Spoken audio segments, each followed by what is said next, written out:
Kodagu channel ವಾರ್ತೆಗಳ ಪ್ರಾಯೋಜಕರು Muliya Keshav Bhat and sons, Madikeri, Gonikoppa, Puttur, Bengaluru. Bharati radio house, electronic ಉಪಕರಣಗಳ ಬೃಹತ್ ಮಳಿಗೆ, ಗಣಪತಿ ಬೀದಿ, ಮಡಿಕೇರಿ, ಮುಖ್ಯ ರಸ್ತೆ, Gonikoppal. A to Z super market, Vishwamanava double road, Kuvempu Nagar, Mysuru. Wood look furniture, ಪೀಠೋಪಕರಣಗಳ ಬೃಹತ್ ಮಳಿಗೆ, ಆಲ್ವೆಸಲ್ ಟವರ್, ಕೊಯ್ನೂರು ರಸ್ತೆ, ಮಡಿಕೇರಿ. ಶಾರದಾ ಜ್ಯುವೆಲರಿ, ಕೊಡಗಿನ ಸಾಂಪ್ರದಾಯಿಕ ಆಭರಣಗಳ ವಿಶಾಲ ಮಳಿಗೆ, Aras road, Mysuru. Rohan city residential and commercial, Vijay, Mangaluru. ZRN Kaveri silks, art and craft emporium, ಅಪ್ಪಟ ರೇಷ್ಮೆ ಸೀರೆಗಳ ಮಳಿಗೆ, ಮೈಸೂರು ರಸ್ತೆ, ಮಡಿಕೇರಿ. ಮುಖ್ಯಮಂತ್ರಿಗಳ ಕಾನೂನು ಸಲಹೆಗಾರ ಹಾಗೂ ವಿರಾಜಪೇಟೆ ಶಾಸಕ ಎಸ್ ಪೊನ್ನಣ್ಣ ಪತ್ನಿ ಕಾಂಚನ ಪೊನ್ನಣ್ಣ ಹಾಗೂ ಸಹೋದರ ನರೇನ್ ಕಾರ್ಯಪ್ಪ ಅವರೊಂದಿಗೆ ಹುದಿಕೇರಿಯ ಬೆಳ್ಳೂರು ಬೂತ್ನಲ್ಲಿ ಮತ ಚಲಾಯಿಸಿದರು. ಮಡಿಕೇರಿ ವಿಧಾನಸಭಾ ಕ್ಷೇತ್ರದ ಶಾಸಕ ಡಾಕ್ಟರ್ ಮಂತರಗೌಡ ಪತ್ನಿ ದಿವ್ಯಾ ಅವರೊಂದಿಗೆ ಬೇಳೂರು ಗ್ರಾಮ ಪಂಚಾಯಿತಿ ಬಜಗುಂಡಿಯ ಬಿಳಗುಂದ ಸರ್ಕಾರಿ ಹಿರಿಯ ಪ್ರಾಥಮಿಕ ಶಾಲೆಯ ಬೂತ್ ಸಂಖ್ಯೆ 74ರಲ್ಲಿ ಮತದಾನ ಮಾಡಿದರು. ಬೆಳಗಿಂದನೂ ನಮ್ಮ ಮಡಿಕೇರಿ ವಿಧಾನಸಭಾ ಕ್ಷೇತ್ರದಲ್ಲಿ ಎಲ್ಲ ಬೂತ್ನಲ್ಲಿ ಶಾಂತಿಯುತವಾಗಿ ಮತ ಚಲಾಯಿಸಲಿಕ್ಕೆ ಮತದಾರರು ಬರ್ತಾ ಇದ್ದಾರೆ. ನಾನು, ನಮ್ಮ ಮನೆಯವರು ಹಾಗೂ ನಮ್ಮ ಈ ನಗರೂರು ಹಾಗೂ ಬೇಳೂರು ಗ್ರಾಮ ಪಂಚಾಯತಿ ವ್ಯಾಪ್ತಿಯ ಎಲ್ಲ ಕಾರ್ಯಕರ್ತರು ಸೇರಿ ಇವತ್ತು ನಾವು ಮತ ಚಲಾಯಿಸಕ್ಕೆ ಬಂದಿದ್ದೀವಿ. ನಾನು ನಮ್ಮ ಕ್ಷೇತ್ರದ ಎಲ್ಲ ಮತದಾರರಿಗೆ ಈ ಮತ ಚಲಾಯಿಸೋ ಹಬ್ಬ ದಿಸಿದೆ. ಎಲ್ಲರೂ ಬಂದು ಹೆಚ್ಚಿನ ಸಂಖ್ಯೆಯಲ್ಲಿ ಬಂದು ಮತ ಹಾಕಬೇಕು. ಯಾರು ಈ ಅವಕಾಶನ ಕಳ್ಕೊಳ್ಳೋಕೆ ಹೋಗಬೇಡಿ. ದಯಮಾಡಿ ಒಳ್ಳೆ ಬದಲಾವಣೆಗೆ, ಒಳ್ಳೆಯದಕ್ಕೋಸ್ಕರ ಒಂದು ದೊಡ್ಡ ಮಟ್ಟದಲ್ಲಿ ತಾವು ನಿಮ್ಮ ಬೂತಿಗೆ ಹೋಗಿ ವೋಟ್ ಹಾಕಲಿಕ್ಕೆ ಜವಾಬ್ದಾರಿ ತಗೋಬೇಕು ಅಂತ ಹೇಳ್ತಾ, ಈ ಸಲ ಒಂದು ವೋಟಿಂಗ್ ಪರ್ಸೆಂಟೇಜ್ ಜಾಸ್ತಿ ಆಗಲಿ ಅಂತ ನಮ್ಮ ಪತ್ರಕರ್ತರ ಎಲ್ಲರೂ ಮುಖಾಂತರ ನಾನು ಬೇಡ್ಕೊಳ್ತೇನೆ. ಬಿಜೆಪಿ ಅಭ್ಯರ್ಥಿ ಯದುವೀರ್ ಮೈಸೂರಿನಲ್ಲಿ ಪತ್ನಿ ತ್ರಿಷಿಕಾ ರಾಜಮಾತೆ ಪ್ರಮೋದಾ ದೇವಿ ಒಡೆಯರ್ ಜೊತೆ ಮತಗಟ್ಟೆಗೆ ಬಂದು ಮತ ಚಲಾಯಿಸಿದರು. ನಮ್ಮ ಮೈಸೂರು ಕೊಡಗು ಕ್ಷೇತ್ರದ ಇಡೀ ನಾಡಿನ ಸಮಸ್ತ ಜನತೆಗೆ ಬಂದು ತಮ್ಮ ಮತದಾನ ಮಾಡೋದು, ತಮ್ಮ ಅಭಿಪ್ರಾಯ ಆಕಾಂಕ್ಷೆಗಳು ಮತದ ಮೂಲಕ ವ್ಯಕ್ತಪಡಿಸಬೇಕಂತ ಮನವಿ ಮಾಡ್ತೀನಿ. ಎಲ್ಲರೂ ಬಂದು ದೊಡ್ಡ ಸಂಖ್ಯೆಯಲ್ಲಿ ಮತದಾನ ಮಾಡುವಂಥದ್ದು ಪ್ರಜಾಪ್ರಭುತ್ವದ ವ್ಯವಸ್ಥೆಗೆ ತಕ್ಕಂತೆ ನಾವೆಲ್ಲರೂ ಕೆಲಸವನ್ನು ಮಾಡಬೇಕು. ನಮ್ಮ ಮೈಸೂರು ಕೊಡಗು ಕ್ಷೇತ್ರದಲ್ಲಿ ಭಾಳ ಒಂದು ಒಳ್ಳೆಯ ವಾತಾವರಣ. ಚುನಾವಣೆ ಹಬ್ಬದ ಇವತ್ತು ವಿಜಯದಶಮಿನೇ ಇವತ್ತು. ಸೊ ಆ ನಿಟ್ಟಿನಲ್ಲಿ ಎಲ್ಲರೂ ಬಂದು ತಮ್ಮ ಮತದಾನದ ಮೂಲಕ ಈ ಹಬ್ಬವನ್ನು ಆಚರಿಸ್ತಾ ಇದ್ದಾರೆ. ಯುವ ಮತದಾರರಿಗೆ ನನ್ನ ಶುಭಾಶಯಗಳು. ಮೊದಲನೇ ಬಾರಿಗೆ ತಾವು ತಮ್ಮ ಆಕಾಂಕ್ಷೆಗಳನ್ನು ವ್ಯಕ್ತಪಡಿಸಿದರೆ ತಮ್ಮ ಮತದ ಮೂಲಕ. ಎಲ್ಲರಿಗೂ ವಿಶೇಷ ಶುಭಾಶಯಗಳು. ದೊಡ್ಡ ಸಂಖ್ಯೆಯಲ್ಲಿ ನೀವು ಕೂಡ ಬಂದು ತಮ್ಮ ಈ ಪ್ರಜಾಪ್ರಭುತ್ವದ ವ್ಯವಸ್ಥೆಯಲ್ಲಿ ಇವತ್ತು ನಿಮಗೂ ಕೂಡ ಪಾತ್ರ ಇದೆ, ಅದು ಬಂದು ಭಾಗವಹಿಸಿ. ಈ ಮತದಾನ ಮಾಡೋ ಸಂದರ್ಭ 5 ವರ್ಷಕ್ಕೊಂದ್ಸತಿ, ಎಲ್ಲರ ಲೈಫಲ್ಲೂ 5 ವರ್ಷಕ್ಕೊಂದ್ಸತಿ ಬರುತ್ತೆ.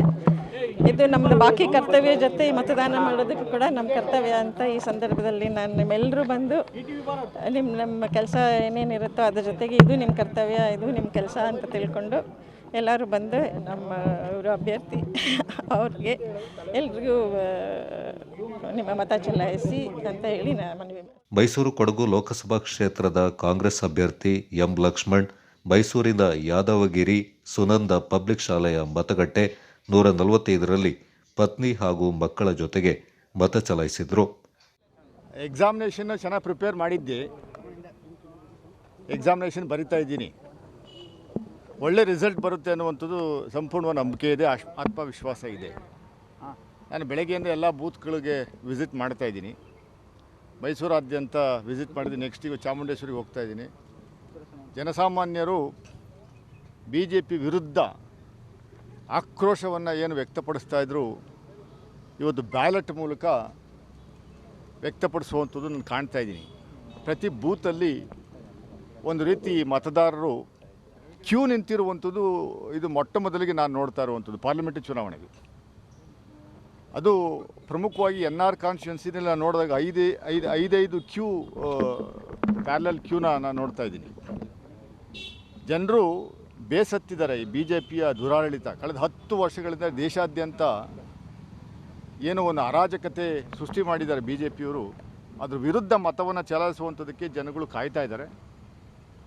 ಅದ್ರ ವಿರುದ್ಧ ಮತ ಚಲಾಯಿಸ್ತಾ ಇದ್ದಾರೆ ಇಡೀ ದೇಶಾದ್ಯಂತ ಅನ್ನುವಂಥದ್ದು ಕಾಣ್ತಾ ಇದೆ. ಈ ಬಾರಿ ಕೆಲವು ಕ್ಷೇತ್ರಗಳಲ್ಲಿ 80-85% ವೋಟ್ ಆಗುತ್ತೆ ಅನ್ನುವಂಥ ಒಂದು ನಿರೀಕ್ಷೆ ಇದೆ.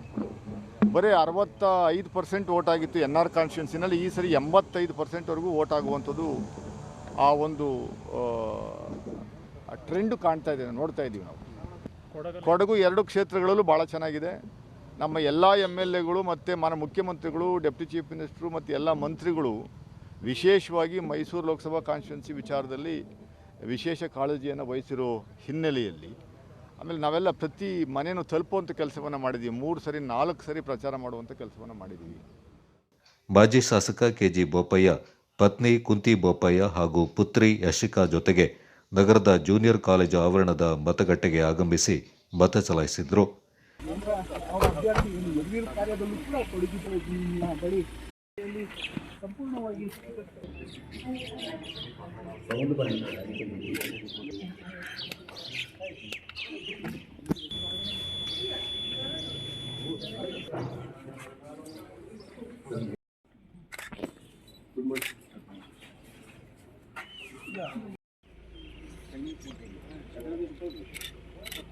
ವಿಧಾನ ಪರಿಷತ್ನ ಮಾಜಿ ಸದಸ್ಯೆ ಶಾಂತೆಯಂಡ ವೀಣಾ ಅಚ್ಚಯ್ಯ ಮಡಿಕೇರಿ ಮಹದೇವಪೇಟೆ ಸಿಎಂಸಿ ಶಾಲಾ ಮತಗಟ್ಟೆಯಲ್ಲಿ ಪುತ್ರನ ಜೊತೆಗೆ ಮತ ಚಲಾಯಿಸಿದ್ರು.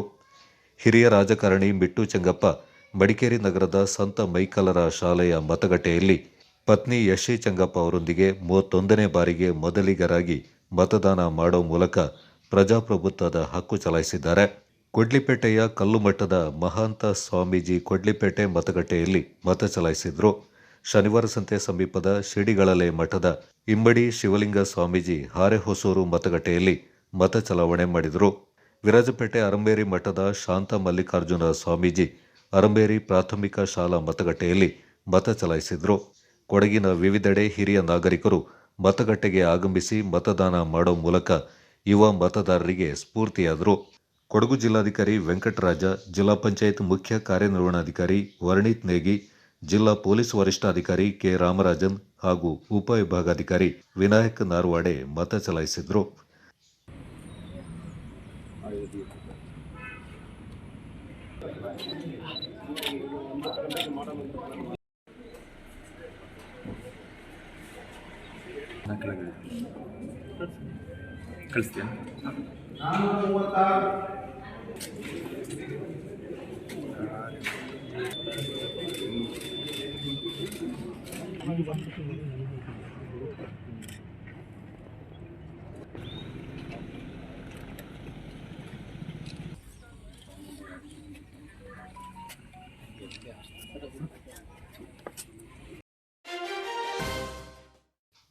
ಲೋಕಸಭಾ ಚುನಾವಣೆಯ ಹಿನ್ನೆಲೆ ನಾಪೋಕ್ಲು ವಿಭಾಗದ ವಿವಿಧ ಮತಗಟ್ಟೆಗಳಲ್ಲಿ ಶುಕ್ರವಾರ ಬೆಳಗ್ಗೆಯಿಂದಲೇ ಮತದಾರರು ಉತ್ಸಾಹದಿಂದ ತಮ್ಮ ಹಕ್ಕನ್ನು ಚಲಾವಣೆ ಮಾಡಿದರು. ನಾಪೋಕ್ಲುವಿನ ಕರ್ನಾಟಕ ಪಬ್ಲಿಕ್ ಶಾಲೆ, ಬೇತು ಗ್ರಾಮದ ಸರ್ಕಾರಿ ಹಿರಿಯ ಪ್ರಾಥಮಿಕ ಶಾಲೆ, ಹಳೆ ತಾಲೂಕು ಕರ್ನಾಟಕ ಪಬ್ಲಿಕ್ ಪ್ರಾಥಮಿಕ ಶಾಲೆ, ಕೊಳಕೇರಿ ಗ್ರಾಮದ ಚೆಪ್ಪೆಂಡಡಿ ಸರ್ಕಾರಿ ಪ್ರಾಥಮಿಕ ಶಾಲೆ ಸೇರಿದಂತೆ ವಿಭಾಗದ ಎಲ್ಲ ಮತಗಟ್ಟೆಗಳಲ್ಲಿ ಶುಕ್ರವಾರ ಬೆಳಗ್ಗೆಯಿಂದಲೇ ಜನರು ಸರದಿಯಲ್ಲಿ ನಿಂತು ತಮ್ಮ ಮತವನ್ನು ಚಲಾಯಿಸಿದ್ರು. ನಾಪೋಕ್ಲುವಿನ ಹಲವಾರು ಯುವ ಮತದಾರರು ಪ್ರಥಮ ಬಾರಿಗೆ ಮತದಾನ ಪ್ರಕ್ರಿಯೆಯಲ್ಲಿ ಪಾಲ್ಗೊಂಡು ತಮ್ಮ ಮತವನ್ನು ಚಲಾಯಿಸಿ ಸಂಭ್ರಮಿಸಿದ್ರು. ನಾಪೋಕ್ಲು ವಿಭಾಗದಲ್ಲಿ ಉತ್ತಮ ರೀತಿಯಲ್ಲಿ ಮತದಾನ ನಡೆದಿದ್ದು ನಾಗರಿಕರು ತಮ್ಮ ಅನಿಸಿಕೆ ವ್ಯಕ್ತಪಡಿಸಿದರು. ಪಕ್ಷದ ಮುಖಂಡರು ತಮ್ಮ ಪಕ್ಷದ ಅಭ್ಯರ್ಥಿಯ ಗೆಲುವಿನ ಬಗ್ಗೆ ವಿಶ್ವಾಸ ವ್ಯಕ್ತಪಡಿಸಿದರು. ಮತದಾನದಲ್ಲಿ ನಾಪೋಕ್ಲುವಿನ ಹಿರಿಯರು, ವಿಕಲಚೇತನರು, ಅಂಗವಿಕಲರು ಹಾಗೂ ರೋಗಿಗಳಿಂದ ಕರೆತರುವ ವಾಹನಗಳಿಗೆ ಮಾತ್ರ ಮತಗಟ್ಟೆಯ ಸಮೀಪಕ್ಕೆ ಅವಕಾಶ ಕಲ್ಪಿಸಲಾಗಿತ್ತು. ಚುನಾವಣೆಯ ಅಂಗವಾಗಿ ಎಲ್ಲ ಮತಗಟ್ಟೆಗಳಿಗೆ ಪೊಲೀಸ್ ಅಧಿಕಾರಿಗಳು, ಚುನಾವಣಾಧಿಕಾರಿಗಳು ಭೇಟಿ ನೀಡಿ ಪರಿಶೀಲಿಸಿ ಯಾವುದೇ ರೀತಿಯ ಅಹಿತಕರ ಘಟನೆಗಳು ನಡೆಯದಂತೆ ಸೂಕ್ತ ಬಂದೋಬಸ್ತ್ ಏರ್ಪಡಿಸಲಾಗಿತ್ತು.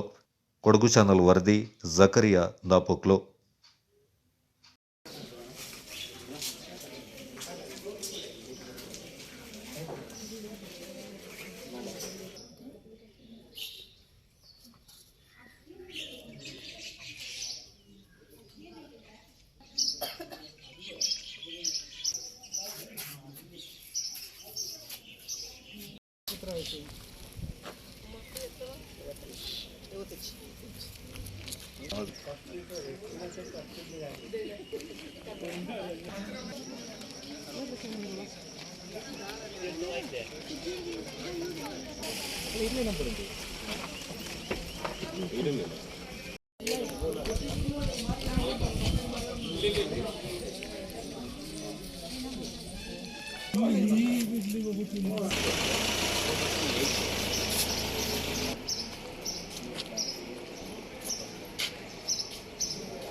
I'm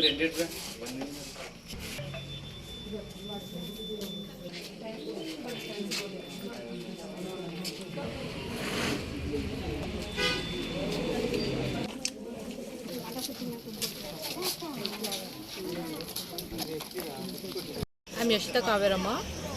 I'm staying in Cook. So this was my first vote, and it was a very good experience to cast a vote. Thank you. 89 ವರ್ಷ ಚುನಾವಣೆ ಬಂದಿದ್ದೇನೆ ಓಟ್ ಹಾಕಲಿಕ್ಕೆ ಓಟ್ ಮಾಡಿ ಆಯಿತು. ಬೇರೆ ನನ್ನ ದಿವಸ ಆ ಜನರಿಗೆ, ನಮ್ಮ ನಾಡಿನ ಜನರಿಗೆ ಒಳ್ಳೆಯದಾಗಬೇಕಂದು ನಮ್ಮ ಉದ್ದೇಶ ಇಷ್ಟು. ನಾವು ಮುಖ್ಯ ಕಾವಲಪ್ಪ ಅಂತೇಳಿ ನನ್ನ ಹೆಸರು. 97 ವಯಸ್ಸಿಗೆ 98 ನಡೀತಾ ಇದೆ. ಊಟ ಹಾಕುವುದಿಲ್ಲ, ಊಟು ನಮ್ಮ ಹಕ್ಕು. ಮತ್ತು ನಮ್ಮ ಈ ಊಟ ಹಾಕದವನು ಇಂಡಿಯಾದ ಭಾರತದ ಪ್ರಜೆ ಅಲ್ಲ. ಬೂತ್ ನಂಬರ್ 56, 57 ಇವಾಗಲೇ ಶೇಕಡಾವಾರು 52% ಮತ ಆಗಿದೆ. ಇನ್ನು ಮತದಾರರು ಬರ್ತಾ ಇದ್ದಾರೆ. ಅದೇ ರೀತಿಯಲ್ಲಿ ಬೂತ್ ನಂಬರ್ ಬೇತಲ್ಲೂ ಸಹ 52% ಮತ ಆಗಿದೆ. ಒಂದು ಅಂದಾಜು 6 ಗಂಟೆ ಒಳಗಡೆ ಒಂದು ಶೇಕಡ 70% ಮತ ಆಗ್ಬೋದು ಅಂತ ನಮ್ಮ ನಿರೀಕ್ಷೆ. ಆದರೆ ಇವಾಗ ಆದ ಮತದಲ್ಲಿ ಶೇಕಡವಾರು ಒಂದು 60% ಮತ ಕಾಂಗ್ರೆಸ್ ಪಕ್ಷಕ್ಕೆ ಬಂದಿದೆ. ನಾವು ನಾಪೋಕ್ಲಿನ ಕಡೆ ಬಿರುಸಿನ ಮತದಾರರಾಗಿದೆ. ಹಾಗೆ ಇವಾಗಲೇ 3:30-4 ಗಂಟೆವರೆಗೆ 60% ವೋಟ್ ಆಗಿದೆ. ಹಾಗೆ ನಮ್ಮ ಮೈಸೂರು ಕ್ಷೇತ್ರದ ಅಭ್ಯರ್ಥಿಯಾದಂಥ ನಮ್ಮ ಯದುವೀರ್ ಒಡೆಯರವರು 2 ಲಕ್ಷದಿಂದ ಮತದಿಂದ ಅವರು ಜಯಿಸಲಾಗುತ್ತೆ ಅನ್ನುವಂಥ ಭರವಸೆಯನ್ನು ನಾವು ಇವಾಗಲೇ ಹಮ್ಮಿಕೊಂಡಿದ್ದೇವೆ. ಹಾಗೆ ಎಲ್ಲ ಭಾಳ ಸುಸೂತ್ರವಾದ ವಾತಾವರಣ ಇದ್ದು ಎಲ್ಲವೂ ಒಳ್ಳೆಯ ರೀತಿಯಲ್ಲಿ ನರೇಂದ್ರ ಮೋದಿಯವರು ಪ್ರಧಾನಿ ಆಗಬೇಕು ಅಂತೇಳಿ ನಮ್ಮೆಲ್ಲರ ಒಂದು ಆಶಯದಿಂದ ನಡೀತಾ ಇದೆ. ಅಂಬಿಕಾರಿಯಪ್ಪ ನಾಪೋಕ್ಲು. ಅತಿ ಹೆಚ್ಚು ಮತಗಳಾಗುವ ಸಾಧ್ಯತೆ ಇದೆ. ಭಾಳ ಉತ್ಸಾಹದಿಂದ ನಮ್ಮ ನಾಪೋಕ್ಲು ಭಾಗದ ಕಾಂಗ್ರೆಸ್ ಕಾರ್ಯಕರ್ತರು ಕೆಲಸದಲ್ಲಿ ತೊಡಗಿದ್ದಾರೆ. ಕಾಂಗ್ರೆಸ್ ಪಕ್ಷದ ಅಭ್ಯರ್ಥಿ ಎಂ ಲಕ್ಷ್ಮಣರವರು ಅತಿ ಹೆಚ್ಚು ಮತಗಳ ಅಂತರದಿಂದ ಗೆಲುವು ಸಾಧಿಸುವ ವಿಶ್ವಾಸ ಇದೆ. ನಾನು ಪರವಂಡ ಸಿರಾಜ್, ನಾಪೋಕ್ಲು ಬ್ಲಾಕ್ ಯುವ ಕಾಂಗ್ರೆಸ್ ಅಧ್ಯಕ್ಷ.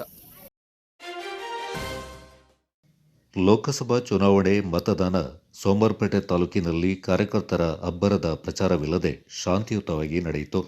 ತಾಲೂಕಿನ ಬಹುತೇಕ ಮತಗಟ್ಟೆಗಳಲ್ಲಿ ಮಧ್ಯಾಹ್ನದವರೆಗೆ ಮತದಾನ ನೀರಸವಾಗಿತ್ತು. ಗ್ರಾಮೀಣ ಭಾಗದಲ್ಲಿ ಕೂಲಿ ಕಾರ್ಮಿಕರು ಎಂದಿನಂತೆ ತೋಟದ ಕೆಲಸಕ್ಕೆ ತೆರಳಿ 3 ಗಂಟೆಯ ಬಳಿಕ ತಮ್ಮ ವ್ಯಾಪ್ತಿಯ ಮತಗಟ್ಟೆಗಳಿಗೆ ಆಗಮಿಸಿ ಮತದಾನ ಮಾಡಿದರು. ಬಳಗುಂದ ಮತಗಟ್ಟೆಯಲ್ಲಿ 10:45ಕ್ಕೆ ಶಾಸಕ ಡಾಕ್ಟರ್ ಮಂತರಗೌಡ ಮತ್ತು ಪತ್ನಿ ದಿವ್ಯಾ ಅವರೊಂದಿಗೆ ಸರತಿ ಸಾಲಿನಲ್ಲಿ ನಿಂತು ಮತದಾನ ಮಾಡಿದರು. ನಂತರ ಸುದ್ದಿಗಾರರೊಂದಿಗೆ ಮಾತನಾಡಿದ ಡಾಕ್ಟರ್ ಮಂತರಗೌಡ, ಸಂವಿಧಾನ ನಮಗೆ ನೀಡಿರುವ ಮತದಾನದ ಹಕ್ಕನ್ನು ಗೌರವಿಸಿ ಮತದಾನ ಮಾಡಬೇಕು. ಮತದಾನ ಪವಿತ್ರವಾದದ್ದು. ದೇಶದ ಪ್ರಜಾಪ್ರಭುತ್ವದ ರಕ್ಷಣೆ ನಮ್ಮದಾಗಿದೆ. ಸರ್ವ ಜನಾಂಗದವರನ್ನ ಸಮಾನವಾಗಿ ಕಾಣುವ ಜನಪ್ರತಿನಿಧಿಯಿಂದ ಪ್ರಜ್ಞಾವಂತ ಮತದಾರರು ಆಯ್ಕೆ ಮಾಡಬೇಕೆಂದರು. ಇವತ್ತು ನಮ್ಮ ಮಡಿಕೇರಿ ಕ್ಷೇತ್ರದಲ್ಲಿ ಶಾಂತಿಯುತವಾಗಿ ಎಲ್ಲ 275 ಬೂತ್ನಲ್ಲಿ ಮತ ಹಾಕಲಿಕ್ಕೆ ಸಾರ್ವಜನಿಕರಿಗೆ ಹೆಚ್ಚಿನ ಸಂಖ್ಯೆಯಲ್ಲಿ ಬರ್ತಾಯಿದ್ದಾರೆ. ನಾನು ನಮ್ಮ ಮಿಸಸ್ಸು ಹಾಗೆ ನಮ್ಮ ಕಾರ್ಯಕರ್ತರು ಎಲ್ಲರೂ ಸೇರಿ ಇವತ್ತು ನಮ್ಮ ಬೂತ್ ನಂಬರ್ 74ನೇ ಬೂತ್ ನಂಬರಲ್ಲಿ ನಾನು ನಮ್ಮ ಮನೆಯವರು ದಿವ್ಯಾ ಅವರು ಓಟ್ ಹಾಕಲಿಕ್ಕೆ ಬಂದಿದ್ದೀವಿ. ತಾವೆಲ್ಲ ಕ್ಷೇತ್ರದ ಎಲ್ಲ ಮತದಾರರು ಹೆಚ್ಚಿನ ಸಂಖ್ಯೆಯಲ್ಲಿ ತಮ್ಮ ಬೂತಲ್ಲಿ ಆದಷ್ಟು ಬೇಗ ಹೋಗಿ ಒಂದು ನಿಮ್ಮ ಹಕ್ಕನ್ನ ಚಲಾಯಿಸಬೇಕು. ಹೆಚ್ಚಿನ ಸಂಖ್ಯೆಯಲ್ಲಿ ಓಟ್ ಹಾಕಲಿಕ್ಕೆ ಬರಬೇಕು. ಒಂದು ಒಳ್ಳೆಯ ಬದಲಾವಣೆ ತರಲಿಕ್ಕೆ ಈ ಸರಿ ಒಂದು ಅವಕಾಶ ಇದೆ ತಮ್ಮ ಎಲ್ಲರಿಗೂ. ನಮ್ಮ ಲಕ್ಷ್ಮಣ್ ಸರಿಗೆ ಎಲ್ಲರೂ ಸೇರಿ ಒಂದು ದೊಡ್ಡ ಮಟ್ಟದಲ್ಲಿ ಮತ ಚಲಾಯಿಸಿ ಅಂತ ನಾನು ಕೇಳ್ತೀನಿ. ಪ್ರತಿ ಮತಗಟ್ಟೆಯಲ್ಲಿ 200 ಮೀಟರ್ ದೂರದಲ್ಲಿ ಬೆರಳೆಣಿಕೆಯ ಕಾರ್ಯಕರ್ತರು ಮತಯಾಚನೆ ಮಾಡ್ತಾ ಇರುವುದು ಕಂಡುಬಂತು. ಬಿಸಿನೆಸ್ ಇನ್ವೆಸ್ಟ್ಮೆಂಟ್ಗೆ ಹೊಸ ಲ್ಯಾಂಡ್ಮಾರ್ಕ್ ರೋಹನ್ ಸಿಟಿ. ವಾಣಿಜ್ಯ ಸ್ಥಳಗಳ ಮೇಲಿನ ಹೂಡಿಕೆಯ ಮೇಲೆ 7.5% ನಷ್ಟು ಗ್ಯಾರಂಟಿಡ್ ರಿಟರ್ನ್. ತಡ ಯಾಕೆ? ಈಗಲೇ ಇನ್ವೆಸ್ಟ್ ಮಾಡಿ. ನಿಮ್ಮ ಹೂಡಿಕೆಗೆ ಬೆಸ್ಟ್ ಪ್ರೈಸ್ ಸಿಗುವಾಗ ತಡ ಯಾಕೆ? ನಿಮ್ಮ ಸಕ್ಸೆಸ್ನ ಹೊಸ ಅಡ್ರೆಸ್ ರೋಹನ್ ಸಿಟಿ, ವಿಜಯ್, ಮಂಗಳೂರು.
ಪ್ರೀತಿಯ ಸಂಕೇತ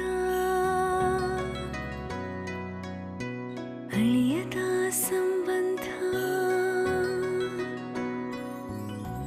ನಗುವಿನ ಸೌಂದರ್ಯ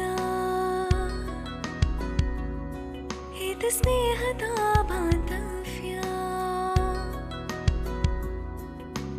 ಒಲವಿನ ಪ್ರತಿಧ್ವನಿ ತಂದಿದೆ ಸಂತಸ ಚಿನ್ನದ ಪ್ರತಿಹನಿ ತಂದಿದೆ ಸಂಭ್ರಮ ಮುಳಿಯ ಜ್ವಲ್ಸ್ ಕಣ ಕಣದಲು ಆನಂದ ಮುಳಿಯ ಜ್ವಲ್ಸ್ ಕಣ ಕಣದಲು ಸೌಂದರ್ಯ ಮುಳಿಯ ಜ್ವಲ್ಸ್ ಕಣ ಕಣದಲು ಆನಂದ ಮುಳಿಯ ಜ್ವಲ್ಸ್ ಕಣ ಕಣದಲು ಸೌಂದರ್ಯ Muliya jewels creating happiness. For learning to be effectual, it needs to be delivered in a convivial environment. Nalanda's majestic and splendid landscape, bordered by evergreen trees and plants, spacious digital classrooms, playfields, hostel facility, tennis and table tennis court, laboratories, mess, confectionery, add testimony for a serene abode of learning. The Nalanda philosophy of holistic education firmly believes that the child is the center of learning. Experience the uniqueness of world-class education at Nalanda. Now, admissions are open. Mysuru Kodagu Lok Sabha ಕ್ಷೇತ್ರಕ್ಕೆ ಸಂಬಂಧಪಟ್ಟಂತೆ ಜಿಲ್ಲೆಯ ಮಡಿಕೇರಿ ಮತ್ತು ವಿರಾಜಪೇಟೆ ವಿಧಾನಸಭಾ ಕ್ಷೇತ್ರ ವ್ಯಾಪ್ತಿಯಲ್ಲಿ ಸಣ್ಣ ಪುಟ್ಟ ಗೊಂದಲಗಳನ್ನು ಹೊರತುಪಡಿಸಿದಂತೆ ಶಾಂತಿಯುತವಾದ ಮತದಾನ ನಡೆಯಿತು. ಬೆಳಗ್ಗೆ ಮತ್ತು ಮಧ್ಯಾಹ್ನದ ಬಳಿಕ ಮತದಾನ ಚುರುಕಾಗಿದ್ದುದು ಕಂಡುಬಂತು. ಜಿಲ್ಲಾ ಕೇಂದ್ರ ಮಡಿಕೇರಿ, ತಾಲೂಕು ಕೇಂದ್ರಗಳಾದ ಸೋಮವಾರಪೇಟೆ, ಕುಶಾಲನಗರ, ವಿರಾಜಪೇಟೆ ಮತ್ತು ಪೊನ್ನಂಪೇಟೆ ವಿಭಾಗಗಳಲ್ಲಿ ಬೆಳಗಿನ ಅವಧಿಯಲ್ಲಿ ಸರತಿಯ ಸಾಲಿನಲ್ಲಿ ನಿಂತು ಮತದಾರರು ಅತ್ಯಂತ ಉತ್ಸಾಹದಿಂದ ಮತ ಚಲಾವಣೆ ಮಾಡಿದರು. ಬಿಸಿಲೇರ್ತಾ ಇದ್ದಂತೆ ಮತದಾನ ನಿಧಾನವಾಯಿತಾದರೆ ಮಧ್ಯಾಹ್ನದ ಬಳಿಕ ಮತ್ತೆ ಚುರುಕಿನ ಮತದಾನ ಕಂಡುಬಂತು. ಕಡಗದಾಳು ಮತಗಟ್ಟೆಯಲ್ಲಿ ವಿವಾಹಕ್ಕೆ ಅಣಿಯಾಗಿದ್ದ ವರ ತೀರ್ಥೇಶ್ ಮತಗಟ್ಟೆಗೆ ತೆರಳಿ ಹಕ್ಕು ಚಲಾಯಿಸಿ ಮದುವೆ ಮಂಟಪಕ್ಕೆ ತೆರಳಿದ್ದು ವಿಶೇಷವಾಗಿತ್ತು. ಸೋಮವಾರಪೇಟೆ ತಾಲೂಕಿನ ಹೆರೂರು ಗ್ರಾಮದ ಮತಗಟ್ಟೆಯಲ್ಲಿ ಆದಿವಾಸಿಗಳಿಂದ ಉತ್ಸಾಹದ ಮತದಾನ ನಡೆಯಿತಾದರೆ ನಾಗರಹೊಳೆಯ ಸರ್ಕಾರಿ ವಾಲ್ಮೀಕಿ ಆಶ್ರಮ ಶಾಲೆಯ ಮತಗಟ್ಟೆಯಲ್ಲಿ ಅರಣ್ಯವಾಸಿ ಗಿರಿಜನರು ಮತದಾನದಲ್ಲಿ ಸಕ್ರಿಯವಾಗಿ ಪಾಲ್ಗೊಂಡದ್ದು ಕಂಡುಬಂತು. ವಿರಾಜಪೇಟೆ ತಾಲೂಕಿನ ಬಿಟ್ಟಂಗಾಲ ಗ್ರಾಮದ ಮತಗಟ್ಟೆಯೊಂದರಲ್ಲಿ ಬೆಳಿಗ್ಗೆ 8 ಗಂಟೆಯ ಸುಮಾರಿಗೆ ಮತಯಂತ್ರದ ಬ್ಯಾಟರಿ ಲೋ ಆಗಿದ್ದರಿಂದ ಮತದಾನ ಪ್ರಕ್ರಿಯೆ ಕೆಲಕಾಲ ಸ್ಥಗಿತಗೊಂಡಿತ್ತು. ಬಳಿಕ ಅಗತ್ಯ ಕ್ರಮಗಳನ್ನು ಕೈಗೊಂಡು ಸುಗಮ ಮತದಾನಕ್ಕೆ ಅನುವು ಮಾಡಿಕೊಡಲಾಯಿತು. ಮತದಾನಕ್ಕೆಂದು ಬಂದು ಮತದಾರರ ಪಟ್ಟಿಯಲ್ಲಿ ಹೆಸರಿಲ್ಲದೆ ನಿರಾಸೆಯಿಂದ ಹಿಂದಕ್ಕೆ ತೆರಳಿದ ಘಟನೆಗಳು ಕೆಲವೆಡೆ ನಡೆದಿದೆ. ಮಡಿಕೇರಿ ತಾಲೂಕಿನ ಅರಣ್ಯದ ಅಂಚಿನ ಒಣಚಲುವಿನ ಮತಗಟ್ಟೆಗೆ ಹೆಚ್ಚಿನ ಪೊಲೀಸ್ ಸಿಬ್ಬಂದಿಗಳ ನಿಯೋಜನೆ ಮೂಲಕ ಬಿಗಿ ಬಂದೋಬಸ್ತ್ ಕಲ್ಪಿಸಲಾಗಿತ್ತು. ಮತಗಟ್ಟೆಯ ಭದ್ರತೆಗಾಗಿ ಒಟ್ಟು 11 ಪೊಲೀಸರನ್ನ ನಿಯೋಜನೆ ಮಾಡಲಾಗಿತ್ತು. ಸಿವಿಲ್, ಕೆಎಸ್ಆರ್ಪಿ ಹಾಗೂ ಗೃಹ ರಕ್ಷಕ ದಳದ ಸಿಬ್ಬಂದಿ ಹಾಗೂ ಅರಣ್ಯ ಇಲಾಖೆ ಸಿಬ್ಬಂದಿಗಳನ್ನು ನಿಯೋಜನೆ ಮಾಡಲಾಗಿತ್ತು. ಈ ಮತಗಟ್ಟೆಯ ಸಿಬ್ಬಂದಿಗಳಿಗೆ ಅಗತ್ಯ ಸೌಲಭ್ಯ ಒದಗಿಸಿಲ್ಲ ಅಂತ ಮತದಾರರೇ ಆರೋಪಿಸಿದ್ದು, ಸ್ವತಃ ಕುಡಿಯೋ ನೀರನ್ನು ಒದಗಿಸಿದ್ದೇವೆ. ರಾತ್ರಿ ವಿದ್ಯುತ್ ಇಲ್ಲದೆ ಚುನಾವಣಾ ಕರ್ತವ್ಯ ನಿರತ ಭದ್ರತಾ ಸಿಬ್ಬಂದಿ ಸಹಿತ ಮತಗಟ್ಟೆ ಸಿಬ್ಬಂದಿಗಳು ಪರದಾಡಿದ್ರು. ಮಾತ್ರವಲ್ಲದೆ ಬೆಳಗಿನ ಉಪಹಾರವು ತಡವಾಗಿ ಬಂದಿದೆ ಎಂದು ಸ್ಥಳೀಯರು ಆರೋಪಿಸಿದ್ದಾರೆ. ಮಡಿಕೇರಿಯ ಹಿಂದೂಸ್ತಾನಿ ಶಾಲೆಯ ಮತಗಟ್ಟೆಯ 200 ಮೀಟರ್ ವ್ಯಾಪ್ತಿಯ ಒಳಗಿನ ರಸ್ತೆಯಲ್ಲಿ ಚುನಾವಣಾ ಸಂಬಂಧ ರಾಜಕೀಯ ಪಕ್ಷವೊಂದು ಪ್ರಚಾರದಲ್ಲಿ ತೊಡಗಿತ್ತು. ಈ ಸಂದರ್ಭ ಸ್ಥಳಕ್ಕೆ ಆಗಮಿಸಿದ ಪೊಲೀಸರು ಪ್ರಚಾರಕನನ್ನ ಹೊರಕಳುಹಿಸಿದ ಘಟನೆ ನಡೆಯಿತು. ಅಷ್ಟೇ ಅವರು ಅಷ್ಟೇ ನೀರಿಗಿಲ್ಲ ಸರ್, ದೂರ ನಮಗೆ ನೀರನ್ನು ಟಾಯ್ಲೆಟ್ ಕೂಡಿ ನೀರಿಲ್ಲ ಸರ್, ನೀರಿನ ವ್ಯವಸ್ಥೆ ಒಂದು ಮನೆ ಮನೆಗೆ ಮಾಡಿಕೊಡ್ಬೇಕು. ಇಲ್ಲಿ ಮತದಾನ ಕೇಂದ್ರಕ್ಕೂ ಇಲ್ಲ, ಇಲ್ಲಿಗೂ ಸಹ ಇಲ್ಲ. ಇದೀಗ ಇದೇ ಮನೆ ಈ ಒಟ್ಟಾರಕ್ಕೆಲ್ಲ ನೀರೇ ಇಲ್ಲ. ಬಾವಿಲೇ ಇತ್ತು ಎಲ್ಲ, ಈಗ 1.5 ತಿಂಗಳಿಂದ ಅದು ಹೋಯ್ತು. ಮೋಟ್ರ್ ಮಾಡ್ಲಿಕ್ಕೆ ಆಗೋದಿಲ್ಲ, ನೀರ್ ಮೇಲೆ ಮೋಟ್ರ್ ಬಂದ್ಬಿಟ್ಟಿದೆ, ನೀರಿಲ್ಲ ಬಾವಿಲಿ. ತುಂಬಾ ಕಷ್ಟ, ನೀರದೇ ಕಷ್ಟ. ನೆಟ್ವರ್ಕ್ ಕೂಡ ಸಮಸ್ಯೆ. ಪಂಚಾಯತಿಗೆ ಗೊತ್ತಾಯ್ತು ಸಮಸ್ಯೆ? ಗೊತ್ತುಂಟು, ಖಂಡಿತಲ್ಲ, ಸುಮಾರು ಖಂಡಿತಲ್ಲ ಹೇಳಿದ್ವಿ. ಮನೆ ಅವರಿಗೆ ಪಂಚಾಯತಿಯವರು ಹೇಳ್ತೀರಿ ಮಾಡಿಕೊಡ್ತೀರಿ ಅಂತ ಹೇಳಿದ್ದಾರೆ ಅವರು. ನೀರದೇ ತುಂಬಾ ಕಷ್ಟ ನಮಗೆ ನೀರು. ಈಗ ನೀರಿಗೆ ಏನು ಮಾಡ್ತಾ ಇದ್ದೀರಾ? ಅದೇ ಎಲ್ಲ ದೂರ ಕಾಡಿಗೆ ಹೋಗ್ಬೇಕು ಸರ್, ದೂರ ಅಲ್ಲಿ ಆನೆ ಕಾಟ, ಪೈಪ್ನೆಲ್ಲ ಆನೆ ಮುರಿದಾಗ್ತದೆ. ಈಗ ನಾವು ಯಜಮಾನರು ಸಾರಾಗಿರುವ ಹೊತ್ತಿಗೆ ಅವರು ಕಾಡಿಂದ ಹೋಗಿ ಬಿಟ್ಕೊಂಡು ಬರ್ತಾ ಇದ್ರು. ಈಗ ಅವರು ಮೂಲೆಯಲ್ಲಿ ಆಗಿದ್ದಾರಲ್ಲ, ಬಿಡೋರೇ ಯಾರಿಲ್ಲ. ಮತ್ತು ಪೈಪೆಲ್ಲ ಮುರಿದಾಗ್ತದೆ. ಆನೆ ಇಲ್ಲೇ ಮೊನ್ನೆ ಸಹ ಬಂದಿದೆ ಆನೆ, ಲೂಟಿ ಮಾಡ್ತದೆ. ಏನು ನಮಗೇನು ಬೆಳೆ ಮಾಡೋಕ್ಕಾಗೋದಿಲ್ಲ. ಬಂದಿರುವಂಥ ಡಿಪಾರ್ಟ್ಮೆಂಟ್ ಅವರಿಗೆ ನೀರಿನ ವ್ಯವಸ್ಥೆ ಆಗಲಿ, ಊಟದ ವ್ಯವಸ್ಥೆ ಆಗಲಿ ಯಾವ್ದು ಕರೆಕ್ಟಾಗಿ ಕಳಿಸಿಲ್ಲ. ಪಂಚಾಯತ್ ಅವರಿಂದ ನಮಗೆ ನೀರಿನ ವ್ಯವಸ್ಥೆ ಮಾಡ್ತೀವಿ ಅಂತೇಳಿ ನಾವಂತೂ ತುಂಬ ಸತತವಾಗಿ ಅವ್ರಿಗೆ ಹೇಳಿದ್ದೀವಿ. ಯಾವುದೇ ಕಾರಣಕ್ಕೂ ಅವರಿಗೆ ಇನ್ನೂ ತುಂಬ ಕಷ್ಟ ಆಗಿದೆ. ಊಟ ಆಗಲಿ, ನೀರಾಗಲಿ ಅದೊಂದು ಪಂಚಾಯತ್ ಅವರು ಕಲಿಸಿಕೊಡ್ಬೇಕು. ನೀರಿಗೆ ಮನೆಯಿಂದ ತಂದು ಕೊಟ್ಟಿದ್ದೀವಿ ನಾವು. ಬಿಂದಿಗೆಯಲ್ಲಿ ನೀರು ತಂದು ಕೊಟ್ಟಿದ್ದೀವಿ. ಈಗ ಇಲ್ಲಿಂದ ಮಡಿಕೇರಿಗೆ ನೀರು ಹೋಗುತ್ತೆ ಒಣಚಲಿಂದ. ಬಟ್ ಒಣಚಲಲ್ಲಿ ಇಲ್ಲಿ ಜನರಿಗೆ ಕುಡಿಲಿಕ್ಕೆ ನೀರಿಲ್ಲ. ಊಟದ ವ್ಯವಸ್ಥೆ ತುಂಬ ಲೇಟಾಗಿಯೇ ಬಂದಿದೆ. ಬೆಳಿಗ್ಗೆ ಬ್ರೇಕ್ಫಾಸ್ಟ್ ಕೂಡ ತುಂಬ ಲೇಟಾಗಿ ಬಂದಿದೆ. ರಾತ್ರಿ ಅವರು ವಸತಿ ಇದ್ದಂಥ ಜಾಗದಲ್ಲಿ ಕರೆಂಟ್ ಕೂಡ ಇರಲಿಲ್ಲ. ಅದು ಕೂಡ ಕಾಲ್ ಮಾಡಿ ಹೇಳಿದ್ದೀವಿ. ಮಲಗುವ ವ್ಯವಸ್ಥೆನೂ ಮಾಡಿರಲಿಲ್ಲ ಅವರು. ಸೆಕ್ಯೂರಿಟಿ ಹೇಗಿದೆ? ಸೆಕ್ಯೂರಿಟಿ ಪರವಾಗಿಲ್ಲ ಸರ್. ಸೆಕ್ಯೂರಿಟಿ ಅವರೆಲ್ಲ ಇದ್ದರು, ಇವಾಗ ಮಾತ್ರ ಸೆಕ್ಯೂರಿಟಿ ಪರವಾಗಿಲ್ಲ, ಅವ್ರದ್ದೇನು ಹೇಳೋಂಗಿಲ್ಲ. ಭದ್ರತೆ ಒದಗಿಸಿದ್ದಾರೆ. ಅದ್ರ ಬಗ್ಗೆ ಏನು ಇದಿಲ್ಲ. ಅಂದರೆ ಮೂಲಭೂತ ಸೌಕರ್ಯ ಅವ್ರಿಗೆ ಏನು ಸಿಗಬೇಕು ಅದು ಸಿಗಲಿಲ್ಲ. ಹೌದು, ನಾವು ಕೊಟ್ಟಿದ್ದೀವಿ. ಬಟ್ ನಮ್ಮ ಮನೆಯಿಂದ ಏನು ಬೇಕು, ಈಗ ನೀರು ಏನು ಬೇಕು ಅದನ್ನು ನಾವು ಮನೆಯಿಂದ ತಂದು ಕೊಟ್ಟಿದ್ದೀವಿ.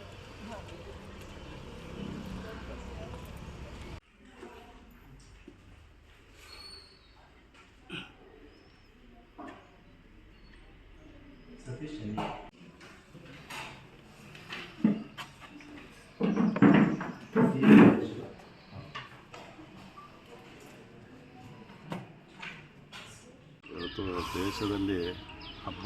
ಯಾಕೆಂದರೆ ಚುನಾವಣೆ ಅಂದರೆ ಹಬ್ಬ, ಪ್ರತಿಯೊಬ್ಬ ಭಾರತೀಯನಿಗೂ ಹಬ್ಬ. ಯಾಕೆ ನಾವು ಒಂದು ಹಬ್ಬದಲ್ಲಿ ಪ್ರತಿಯೊಬ್ಬರು ಬಂದು ಊರಿನ ಹಬ್ಬದಲ್ಲಿ ಭಾಗವಹಿಸ್ತೇವೆ.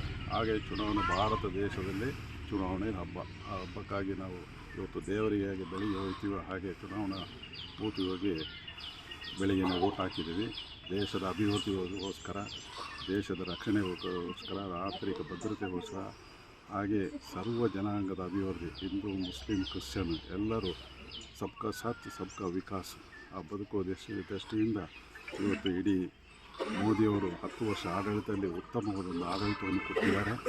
ಹಾಗೆ ಮುಂದಿನ ದಿನಗಳಲ್ಲಿ ಮತ್ತೊಮ್ಮೆ ಈ ದೇಶದ ಪ್ರಧಾನಿಯಾಗಿ ಅವರು ಈ ದೇಶದ ಅಭಿವೃದ್ಧಿಗೆ ಈ ವಿಶ್ವದಲ್ಲಿ ವಿಶ್ವಗುರುವಾಗಿ ಬೆಳೆಯಲಿ. ಹಾಗೆಯೇ ವಿಶ್ವದ ಆರ್ಥಿಕ ವ್ಯವಸ್ಥೆಯಲ್ಲಿ 3ನೇ ಸ್ಥಾನಕ್ಕೆ ಬಂದು ಒಂದು ಇಡೀ ದೇಶದ ಭಾರತೀಯರಿಗೆಲ್ಲ ಒಂದು ಹೆಸರು ತರುವಂಥ ಆಗಲಿ ಅಂತೇಳಿ ಇವತ್ತು ಇಡೀ ಕೊಡಗು ಮತ್ತು ಮೈಸೂರು ಲೋಕಸಭಾ ಕ್ಷೇತ್ರದ ಅಭ್ಯರ್ಥಿಯಾದ ಯದುವೀರ ಕುಡಿ ಅವರು ರಾಜವಂಶರ ಸ್ವತಂತ್ರ ಪೂರ್ವದಲ್ಲೇ ಭಾಳ ಒಂದು ಜನಪರವಾದ ಕೆಲಸವನ್ನು ಮಾಡಿದ್ದಾರೆ. ಪ್ರಜೆಗಳಿಗೆ ಉತ್ತಮವಾದ ಕೆಲಸ, ಉತ್ತಮವಾದ ಆಡಳಿತ, ಮೀಸಲಾತಿಯನ್ನು ತಂದಂಥ ಹೆಗ್ಲಿಕ್ಕೆ ಅಂಥ ಒಂದು ಕುಡಿ ಸಣ್ಣ ವಯಸ್ಸಲ್ಲಿ ನಿಂತರೆ ಅವರು ಇಡೀ ಕೊಡಗಿನ ಮತದಾರರು, ಮೈಸೂರಿನ ಮತದಾರರು ಅವರನ್ನು ಬಾವರಿಗೆ ಹಾಕಿ ಅಧಿಕ ಮತದಲ್ಲಿ ಕಳಿಸಿ ದೇಶ ಸೇವೆಗೆ ಅವಕಾಶ ಮಾಡಿಕೊಡೋದೆಂದು ಮನವಿಯನ್ನು ಮಾಡುತ್ತಾರೆ. ಧನ್ಯವಾದಗಳು.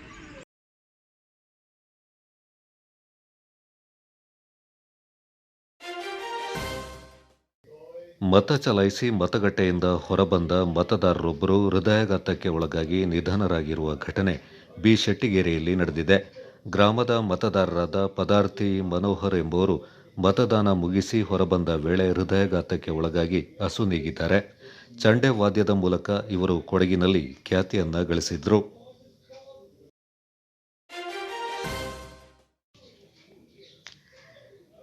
ಎಮ್ಮೆಮಾಡು ಉರೂಸು ಸಮಾರಂಭಕ್ಕೆ ಶುಕ್ರವಾರ ಚಾಲನೆ ನೀಡಲಾಯಿತು.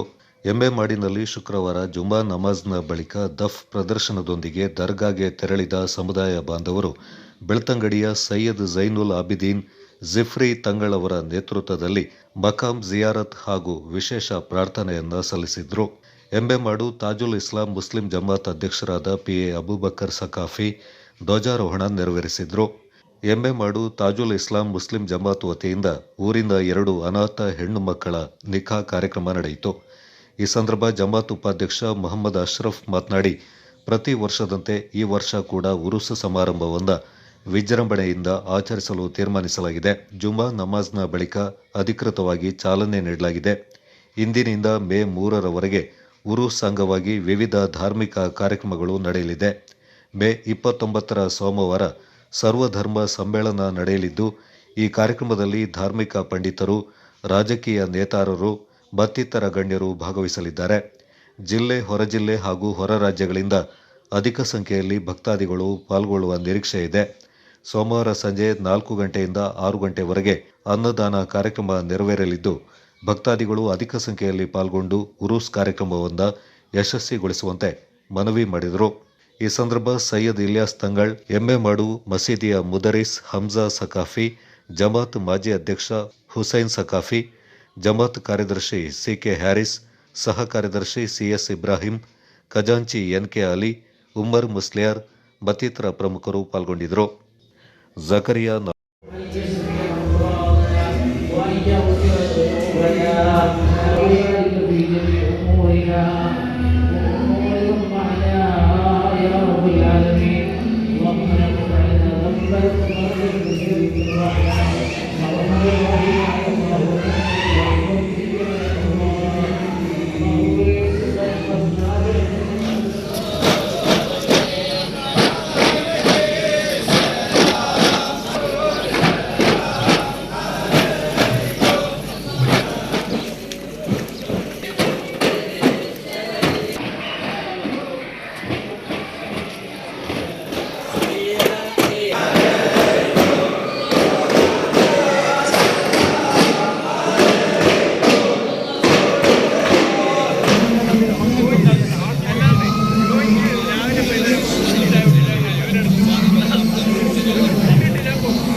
فوزا عظيما. ألا وإن الله سبحانه وتعالى أمرنا بالنكاح ونهانا عن السفار، فقال مخبرا وآمرا إن يكونوا فقراء يغنيهم الله من فضله والله واسع عليم. غير المغضوب عليهم ولا الضالين آمين. بسم الله الصمد لم يلد ولم يولد ولم يكن له كفوا أحد. بسم الله الرحمن الرحيم.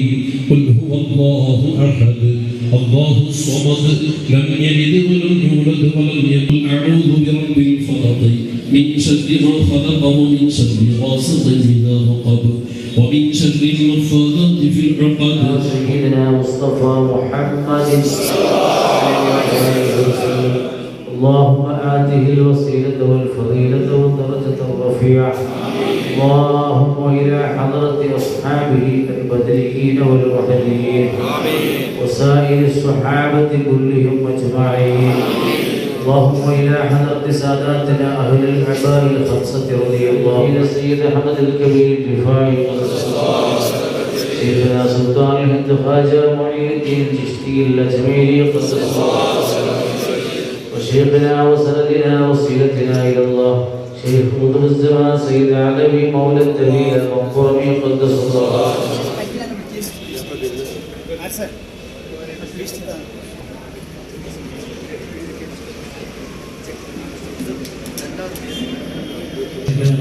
ആദരവ് അറിയിക്കുന്നു. അതേപോലെ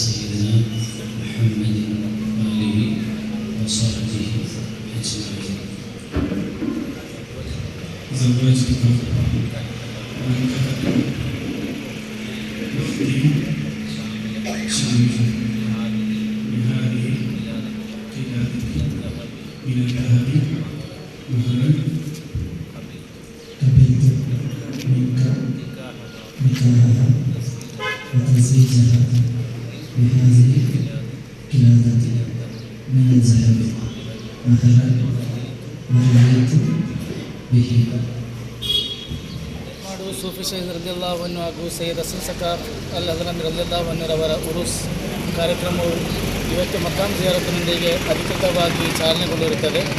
ಈ ಕಾರ್ಯಕ್ರಮವು ಬರುವ ಶುಕ್ರವಾರವರೆಗೆ ನಡೆಯಲಿದ್ದು ಪ್ರತಿದಿನ ರಾತ್ರಿ ಧಾರ್ಮಿಕ ಮುಖಂಡರುಗಳಿಂದ ಮತ ಪ್ರವಚನ ಕಾರ್ಯಕ್ರಮ ನಡೆಯಲಿದೆ. ಅಲ್ಲದೆ 29ನೇ ತಾರೀಕು ಸೋಮವಾರದಂದು ಸಾರ್ವಜನಿಕ ಸಮ್ಮೇಳನ ಹಾಗೂ ಭಕ್ತಾದಿಗಳಿಗೆ ಅನ್ನಸಂತರ್ಪಣೆ ಕಾರ್ಯಕ್ರಮವು ಕೂಡ ನಡೆಯಲಿದೆ. ಎಲ್ಲ ಕಾರ್ಯಕ್ರಮದಲ್ಲಿಯೂ ರಾಜ್ಯದಿಂದ ವಿವಿಧ ಭಾಗಗಳಿಂದ ಜಾತಿ ಭೇದವಿಲ್ಲದೆ ಅತ್ಯಧಿಕ ಸಂಖ್ಯೆಯಲ್ಲಿ ಬಂದು ಭಾಗವಹಿಸಿ ಕಾರ್ಯಕ್ರಮವನ್ನು ಯಶಸ್ವಿಗೊಳಿಸಿಕೊಡಬೇಕಾಗಿ ತಾಜುಲ್ ಇಸ್ಲಾಂ ಜಮಾತಿನ ಪರವಾಗಿ ಮೂಲಕ ತಮ್ಮಲ್ಲಿ ವಿನಂತಿಸಿಕೊಳ್ಳುತ್ತೇವೆ.